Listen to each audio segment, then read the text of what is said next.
ఉదయరాగ ఉద్వేగాలు ధారావాహిక 6వ భాగం రచన శ్రీ పాండ్రంకి సుబ్రమణిగారు. జరిగిన కథ. డిపార్ట్మెంట్ తరపున జరుగుతున్న ట్రైనింగ్లో ఉంటాడు మధుమురళి. తండ్రి త్యాగరాజు కోరికపై అతనితో కలిసి ఒక వివాహానికి హాజరవుతాడు. ఆ పెళ్లికొడుకు వెళ్ళిపోవడంతో అనుకోకుండా మధుమురళి వరుడిగా మారతాడు. తమ్ముడు త్యాగరాజు ద్వారా పెళ్లి విషయం తెలుసుకున్న సదానందం పరిస్థితులు అర్థం చేసుకుంటాడు. అతని రెండో కొడుకు ఇంద్రకిరణ్ ఆకతాయి పనులు చేస్తున్నాడన్న అభియోగాన్ని సదానందం పెద్ద కొడుకు సోమశేఖరం ఖండిస్తారు. ఇక ఉదయరాగ ఉద్వేగాలు పార్ట్ 6 వినండి. అన్నమాట ప్రకారం ఢిల్లీ ట్రైనింగ్ ప్రోగ్రాము ముగించుకుని అకాడమీ హాల్లో ఫేర్వెల్ డిన్నర్ పార్టీలో పాలు పంచుకుని యోగ్యతాపత్రం అందిపుచ్చుకుని రామకృష్ణాపురానికి, ఆ తర్వాత కాంచీపురానికి తను వస్తున్నట్టు ఫోన్ చేసి హాస్టల్ గది ఖాళీ చేసి విమానాశ్రయానికి టాక్సీ ఎక్కాడు. ఆ తర్వాత చెన్నైలో దిగి స్పెషల్ లగ్జరీ బస్ ఎక్కి కాంచీపురం చేరాడు. గుమ్మం వద్ద శివగామి, అక్కయ్యలిద్దరూ తాంబూలం తట్టలో హారతి తీసి లోపలకు తీసుకెళ్లారు. ఎదురొచ్చి పరామర్శించిన అత్తామామలిద్దరికీ నమస్కరించి జాప్యానికి తామివ్వకూడదనుకుంటూ తన ప్రయాణ షెడ్యూల్ ప్రకటించాడు. రేపు సాయంత్రం నేను కృష్ణాపురం బయల్దేరాలి మావగారు, డ్యూటీ ఉంది. అప్పుడతడివేపు దీనదయాళన్ నవ్వుతూ చూసి అన్నాడు. ఎనక్కు తెరియుం మా పిళ్ళే. సారీ, తమిళంలో మాట్లాడేస్తున్నాను. మీ నాన్నగారు ముందే ఫోన్ చేసి చెప్పారల్లుడు, రేపు సాయంత్రానికి బోలెడు టైం ఉంది. కాబట్టి కామాక్షి అమ్మవారి గుడిలో పవిత్రోత్సవముంది. మీరు శివగామి తప్పకుండా దేవి అర్చనకు రావాలి. పూజారికి చెప్పి ఏర్పాటు చేసి ఉంచాం. ఆ మాట విన్నంతనే మురళికి గతుక్కుమంది. మరొకసారి కూతుర్ని ఎత్తుకుని గర్భగుడి చుట్టూ ప్రదక్షిణం చేయమంటారేమో. ఇదెక్కడి ఆచారమో ఆ కామాక్షి అమ్మవారికే తెలవాలి. అడుగడుగునా ఇంతటి సింగినాదం జీలకర్ర పాటించేవారితో వేగడం కొంచెం కష్టమేనేమో. భక్తికైనా అభిమానానికైనా హద్దుండాలి కదా. ఇప్పటి రోజుల్లో ప్రపంచం ఎంత వేగంగా విస్తరిస్తోందో వీళ్లు గ్రహిస్తున్నారా? కాని అతడనుకున్నట్లు అటువంటిదేమీ జరగలేదు. అమ్మవారి గర్భగుడి చుట్టూ ముమ్మార్లు ప్రదక్షిణం చేసి అర్చన ముగించారు. బహుశా భక్తుల రద్దీ వల్లనో, గుడి ప్రాంగణంలో 2 పెళ్లిళ్ల శుభకార్యం జరుగుతుండటం వల్లో కావచ్చు. ఆ రోజు దీనదయాళన్ దంపతులు మంచి మూడ్లో ఉన్నట్టున్నారు. అందరికీ శరవణన్ హోటల్లో భోజనం ఏర్పాటు చేశారు. మురళి ప్రక్కన శివగామి చోటు చేసుకుని కూర్చుంది. సాంబారు, కాయగూరల వాసనలు హాలంతా ఘుమఘుమలాడుతున్నాయి. అతడికి ఆకలి పుట్టుకొచ్చింది. ఇక జాప్యమేలనుకుంటూ అరిటాకుపైన పేర్చిన కాయగూరల్ని చేతిలోకి తీసుకున్నాడతను. అప్పుడు శివగామి పెద్దక్క వేదనాయగి గొంతు వినిపించి ఆగాడు. భోజనవేళలో సహితం కాంచీపురంలో పాటించాల్సిన సంప్రదాయం ఇంకేమైనా ఉందేమో. ప్రతిదానికీ సంప్రదాయం పాటిస్తూ పోతే మనిషి బ్రతికి బట్టకట్టవద్దు. అసలివన్నీ పాటించడానికి మనిషికి సమయమూ తీరికా ఉండద్దు. మరది, మొదటి ముద్ద మీరు తీసుకుని 2వ ముద్ద శివగామికి అందించండి. ఆ తర్వాత విషయం చెప్తాను అందామే వచ్చీరాని ఆంగ్లంలో పదాలు వెదుక్కుంటూ. విషయమా? ఇప్పుడా? అనుకుంటూ అతడు మొదటి ముద్ద కలుపుకొని తను తిని 2వ ముద్దను కలిపి శివగామికి అందించి, చెప్పువదినా అన్నాడు మురళి. వేదనాయగి వివరించింది. ఇలా అంటున్నానని ఏమీ అనుకోకండి మరది. ఢిల్లీ నుండి ఇక్కడకు రాకుండా తిన్నగా ఆంధ్రాలో ఉన్న మీ ఊరు రామకృష్ణాపురం వెళ్ళిపోతారనుకున్నాం. అతడు వేదనాయగి ముఖంలోకి తేరిపారచూసి ఊరకుండిపోయాడు. షణ్భుగవళ్ళి, శివగామి ఇద్దరూ ముఖాన నవ్వురేఖల్ని తెచ్చుకోడానికి ప్రయత్నిస్తూ ఎటో చూస్తూ కూర్చున్నారు. ఎట్టకేలకు మురళి నోరు తెరిచాడు. మా కుటుంబం గురించి, ముఖ్యంగా మా తండ్రి త్యాగరాజు గురించి తెలియదనుకుంటాను. అఫ్కోర్స్, ఇల్లు చేరిన తర్వాత మాకు కొన్ని సమస్యలు ఎదురుకావచ్చు. అక్కడక్కడా నిప్పు కణికలు కూడా రాలవచ్చు. We can't help. కాని కట్టుకున్న పెళ్లాన్ని విడిచి వెళ్ళిపోవడమా? అబ్సర్డ్. దానికే ఛాన్సే లేదు. అప్పుడు శివగామి చిన్నక్క షణ్భుగవళ్ళి కలుగుడు చేసుకుంది. సారీ మా పిళ్ళే, మీరలా సూటిగా అటువైపు వెళ్ళిపోతారని అనుమానించలేదు. భయపడ్డాం. ఎంతైనా మేము ఆడపిల్లవాళ్లం కదా. అందులో హడావిడిగా అనుకోని పరిస్థితిలో జరిగిన వివాహమాయే. సమయభావం వల్ల కొన్ని ఆచారాలు పూర్తిగా పాటించవుండకపోవచ్చు. ఇంకా చెప్పాలంటే కొన్ని మా తెలుగువారి ఆచారాల ప్రకారం జరిగి ఉండకపోవచ్చు. మొత్తానికి అంతా హైందవ సత్సంప్రదాయాల ప్రకారమే పవిత్ర మంత్రోచ్చరణల మధ్యే నాకు శివగామితో పెళ్లి జరిగింది. మా ప్రాంతంపు భాష రాదన్న చిన్నపాటి కొరత తప్ప శివగామిలో ఏం తక్కువని? సోషల్ స్టడీస్లో బ్రిలియంట్ అకాడమిక్ క్వాలిఫికేషనుంది. ఇదొక చిన్నపాటి జలతారు వంటిది. దీని ద్వారా శివగామి ఎక్కడికైనా చేరవచ్చు, ఎంత పైకైనా ఎదగవచ్చు. ఇకపైన ఈ ఊసు మళ్ళీ ఎక్కడా ఎత్తకండి. ఆ మాటతో అక్కాచెల్లెళ్ళిద్దరూ నిశ్శబ్దంగా భోజనం చేయడంలో మునిగిపోయారు. శివగామి చేతిలో పెట్టుకున్న ముద్దను తినకుండా మధుమురళిని కన్న ఆర్పకుండా చూస్తూ ఉండిపోయింది. ప్రక్కవరుసలో కూర్చున్న మురళి అత్తామామలిద్దరూ నిండుగా నవ్వుకున్నారు. లోలోన మనసు పులకించింది. దీనదయాళన్ హృదయం పొంగింది. అల్లుడుగారెవరు? స్వయానా తన మిత్రుడు త్యాగరాజు కొడుకు కదూ? యథాపిత తథాపుత్రః. ఆ రోజు రాత్రి భోజనం వద్దన్నాడు మధుమురళి. ఒక కప్పు పసుపాలు, ఒక ప్లేటు ఫలాహారం చాలన్నాడు. శరవణన్ హోటల్లో తిన్న సాంబారు స్పెషల్ భోజనం సరిగ్గా అరగనట్లుంది. దీపాలు పెట్టే వేళ దాటింతర్వాత, దేవుడి గదిలో పూజలు జరిగిన తర్వాత శివగామి వచ్చి అతడికి ప్లేటు నిండా జీడిపప్పు వేసిన ఉప్మా, కప్పునిండా పాలు తీసుకువచ్చిస్తూ ఇంకేమైనా కావల్సొస్తే చెప్పమంది. అతడు తలూపి తిననారంభించిన కొద్ది నిమిషాలలో ఆమె 2 బరువైన సూట్ కేసుల్ని గదిలోకి తీసుకువచ్చి పెట్టింది. అతడు ఆశ్చర్యంగా చూస్తూ అడిగాడు, ఇంత పెద్ద సూట్ కేసులెందుకు? నీకక్కడ అన్నీ దొరుకుతాయి. మనింట్లో మా చెల్లితోబాటు అక్కడ మా పెద్దమ్మ వాళ్ళింట్లో మా అక్కయ్యుంది, పెద్ద చెల్లెలుంది. అడిగిన వెంటనే కావలసింది తెచ్చిస్తారు, సర్దుబాటు చేస్తారు. మీ ఇంట్లోలాగే అక్కడ కూడా మాది పెద్ద కుటుంబం. నువ్వు చూడబోతున్నావుగా? శివగామి నవ్వింది. వీటిలో ఉన్నవన్నీ నేను ఉపయోగించుకునే కాస్మెటిక్స్ సామాను కాదు, నగలు కాదు. మరేమిటన్నట్టు కళ్ళెత్తి చూశాడతను. ఒక పెట్టెనిండా కాంచీపురం పట్టుచీరలు. ఇన్ని చీరలా అన్నట్టు విస్మయంగా చూశాడు మురళి. ఇవన్నీ నాకోసం కాదు మహాశయా. పట్టుచీరలకు కాస్తంత బరువెక్కువ. సాధారణంగా ఇంట్లో కట్టుకుని తిరవరు. శుభకార్యాలకు, పండగ పబ్బాలకు వేసుకుంటారు. ఇంతవరకు నువ్వు పాయింట్కి రాలేదు. మరిన్ని చీరలెందుకటా? కాంచీపురం నుండి వచ్చానని గొప్పలు చెప్పుకోడానికా? అబ్బా, ఎంత త్వరగా అసహనం చూపించేస్తున్నారు. మీ వద్ద కాస్తంత జాగ్రత్తగానే ఉండాలి సుమా. సరే, ఇప్పుడు చెప్తాను.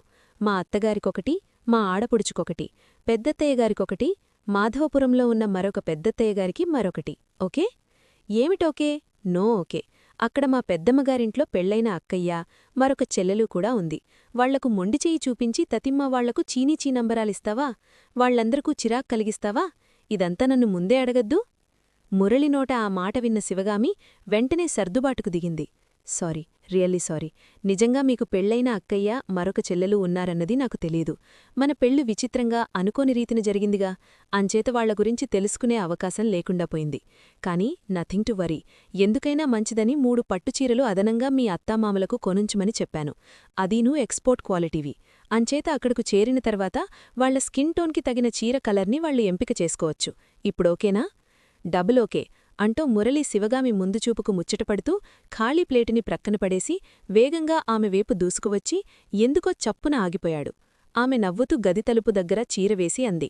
అదేమిటి అంత వేగంగా వచ్చి అంతే వేగంగా ఆగిపోయారు? కట్టుకున్న పెళ్లాడ్నేగా. నాకు సమీపంగా వస్తే ఎవ్వరూ ఏమీ అనర్లే.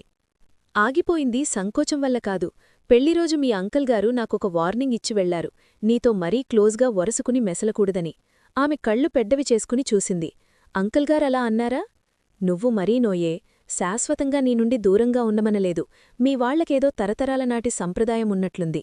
ఒక శుభముహూర్తాన మీ అక్కయ్యలు, బంధువులు మా ఇంటికి వచ్చి ఆ కార్యం సలక్షణంగా జరిపిస్తారట. అంతవరకు నన్ను నీ జోలికి వెళ్లకన్నారు. లక్ష్మణరేఖ దాటకన్నారు. ఇప్పుడర్థమైందా మేడం నేనెందుకు దూకుడు పెంచలేదో? శివగామి నవ్వేసింది. నవ్వేస్తూ అతడి ముక్కు పట్టుకుని లాగుతూ అంది ఆమె. మరొకటి చెప్పడం మర్చిపోయాను. మీకు, అంకల్గారికి, పెద్దంకల్స్ ఇద్దరికీ, ఇంకా పేరు తోచని 2-3కి కాంచీపురం పంచచాపులు, పట్టుజుబ్బాలు ప్యాక్ చేసి తీసుకువస్తున్నాను. Are you happy? తలూపుతూ శివగామి ముక్కు పట్టుకొని లాగాడు మధుమురళి. యోర్ స్మార్ట్ అంటూ. మరునాడు సాయంత్రం దీనదయాళన్ దంపతులిద్దరూ కూతుర్నీ అల్లుడినీ చెన్నై లగ్జరీ బస్సులోకి ఎక్కించారు. కూతుర్ని ఎక్కిస్తూ ధనమ్మాళ్ భద్రంగా ప్యాక్ చేసిన కామాక్షి అమ్మవారి ప్రసాదాన్ని అందిస్తూ అంది. నువ్వు చదువుకున్నదానివి, బాగా చదువుకున్నదానివి. మీ అక్కయ్యలిద్దరికంటే చురుకైనదానివి. మీ మెట్టింటి వాళ్లందరూ తెలుగు ఆడపడుచులు. వాళ్లు తెలుగే మాట్లాడతారు. మీ అత్తయ్యకి కూడా తమిళం అంతంత మాత్రమే తెలుసు. ఇప్పటికీ అక్కడ నీకున్న ఒకే ఒక ఆత్మబంధువు మీ అంకల్గారొక్కరే. నేను వాళ్ల గురించి ఏదో అంటున్నానుగాని నేను మాత్రం చిత్తూరులో గడిపానన్న మాటేగాని తెలుగు నేర్చుకున్నానా ఏమిటి? అంచేత చెప్తున్నాను. వాళ్లు చెప్పేవన్నీ నీకు పూర్తిగా అర్థం కాకపోవచ్చు. తెలిసి తెలియని మిడిమిడి జ్ఞానంతో వాళ్ల మాటలకు స్పందించకు. ఖస్సుమని లేవకు. ఇక్కడిలా. అవన్నీ ఇక్కడ మూటగట్టేసి వెళ్ళు. అవన్నీ నాకు తెలుసమ్మా. కాంచీపురంలో సగంమంది తెలుగువాళ్లేగా. వీళ్లు మాట్లాడే తెలుగు వేరు కావచ్చు. తెలుగువారి మూడ్స్ గురించి నాకు కొంతలో కొంతైనా తెలుసు. కారం కాస్తంత ఎక్కువగా తింటారు, అదీ తెలుసు. అయినా నువ్వు అనవసరంగా కంగారుపడిపోతున్నావమ్మా. నాకు మంచి గైడ్ దొరికాడన్న వాస్తవం మరచిపోతున్నావు. అదెవరన్నట్టు చూసింది ధనమ్మాళ్. ఇంకెవరు? మీ బంగారు అల్లుడుగారే. ఆమె కూతుర్ని విస్తుపోయి చూసింది. మొదటి రాత్రి కూడా జరక్కముందే మొగుడుతో ఆరంభించేశావు నీ ఆకతాయి ఆటలు అన్నట్టు. భయపడిపోకమ్మా, భయపడిపోయి నాన్నను కంగారుపెట్టేయకు, సరేనా? అంటూ అమ్మను కౌగిలించుకొని మధుమురళి నిల్చున్న సీటు వద్దకు వెళ్ళిపోయింది. తండ్రివైపు, ఇద్దరు అక్కాయిలవైపు చేతులూపుతూ, కనుల ఓరన కంటతడి పెట్టుకుంటూ. పుట్టి పెరిగిన ఊరుని విడిచిపెట్టి, తన నాదుకున్న స్నేహాలను వెనక్కి నెట్టి, ముక్కూ మొహం ఎరగని వ్యక్తిని నమ్ముకొని, ఏకంగా ఊరూ పేరూ తెలియని ఊరుకి, పరిచయమే లేని ప్రాంతానికి ప్రయాణం చేయడమంటే దాదాదు గతంతో తెగతెంపులు చేసుకోవడం వంటిదేగా. సరాసరి ఓ కొత్త జీవితాన్ని ప్రారంభించడమేగా. అందుకేగా తరచుగా అంటుంటారు, ఆటకదరా బ్రతుకాటకదరా అని. మరి కాసేపటికి కండక్టర్ విజిల్తో బస్సు కదిలింది. అప్పుడు లగేజీ స్టాండుపైనున్న సామానువైపు ఓసారి తలెత్తి చూశాడు మధుమురళి. అసంకల్పితంగా. శివగామి లేతపచ్చ పట్టుచీర కట్టుకుంది. ఇద్దరక్కయ్యలకంటే పొడవు, ఎరుపు, విశాలమైన ఇరుల కురుల మధ్య మల్లెపూలు విరబూసి నవ్వుతున్నట్లుంది. చీర చెంగు తొలగిన బిగువైన నడుము అతని కంటిని గుచ్చుతున్నట్లుంది. కొప్పులోని పువ్వుల ఘుమఘుమలో లేక శివగామి మేని సువాసనలో తేల్చడం కష్టంగాని, మొత్తానికి ఏమీ ఉల్లాసకరంగా ఊహించకుండా, మోహనకరంగా తాకకుండా తొలగి ఉండడమన్నది సపోర్టింగ్ బ్యాలెన్సింగ్ రాడ్ లేకుండా తాడుపైన సర్కస్ విన్యాసమేనేమో. తలచుకుంటే ఇబ్బందికరమే. తనకు సొంతమైన ఆడదాన్ని అల్లుకుపోవడానికి ఏమీ అవాంతరముండదు. కాని మాటకందని, చూపుకందని అవాంతరమేదో అతన్ని వెనక్కి తగ్గమంటుంది. ఒళ్ళు దగ్గర పెట్టుకొని మెసలుకోమంటుంది. దీనికంతటికీ కారణం ఆ కాంచీపురంలోని ఆ తమిళ సంప్రదాయమే. ఇదిగాని అడ్డంకిగా లేకపోతే వధూవరుల మధ్య జ్వాలతోరణాల నడుమ జరగాల్సిన ఆ శుభకార్యమేదో నిన్ననే కాదు, పెళ్లినాటి రాత్రే జరిగిపోయుండవచ్చు. అతడు ఊపిరి భరువుగా పీల్చుతూ కొన్ని క్షణాలు అలాగే ఉండిపోయాడు. పిమ్మట బండి కాసేపు ముందుకు సాగిన తర్వాత అతడు ప్రక్కన ఖాళీగా ఉన్న సీట్లోకి తనకు తాను ల్యాండప్పయ్యాడు. అది గమనించి శివగామి చురుగ్గా స్పందించింది. అదేమిటండి అలా దూరంగా జరిగి కూచున్నారు? చూసేవారేమనుకుంటారు? మనం వేరువేరుగా వచ్చామనే అనుకోరు, లేదా పెడముఖాలు పెట్టుకున్న మొగుడూ పెళ్లాళ్ళు అనుకోరు? అతడు స్పందించలేదు. నిజమే, చూసేవారలాగే అనుకుంటారు. కాని దీనికి కారకుడు తనా?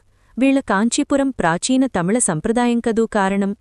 ఈ ప్రపంచ ఋతుచక్రంలో కొన్ని ఉదాత్తమైనవియున్నాయి.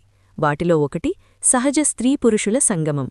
అది ఉదయకాలాన నిశ్శబ్దంగా పుష్పించిన మొగ్గనా జరిగిపోవాలి.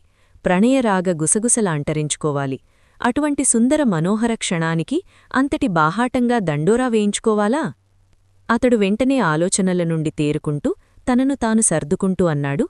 అబ్బే, మరేమీ లేదు శివగామి. ఇలా నీకోసమే జరిగి కూచున్నాను.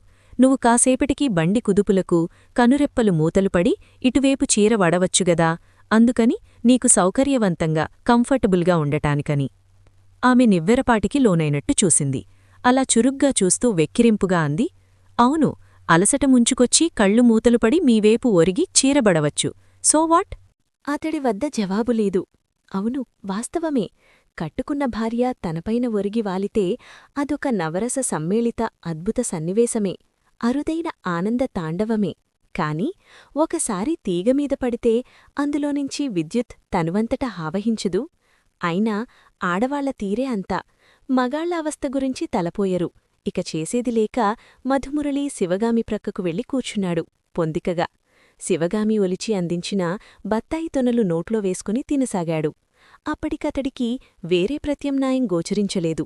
ఎదిగే కొద్దీ ఒదిగి ఉంటాలంటారు. మరి దీనికేమి అనాలో?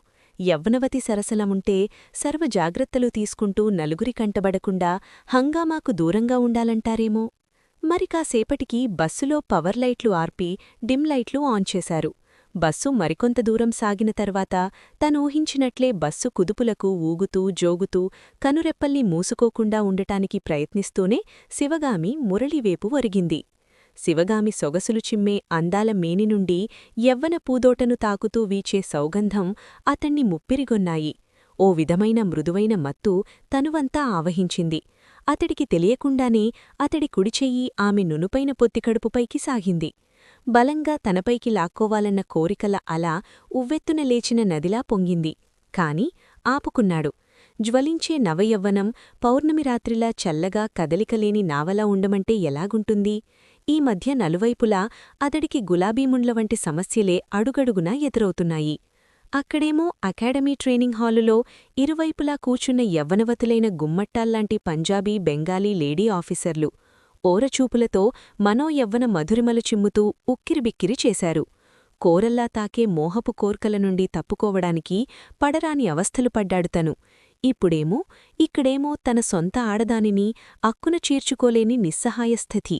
ఇదెక్కడి చోద్యమో యవ్వన నవజీవన ప్రాంగణాన.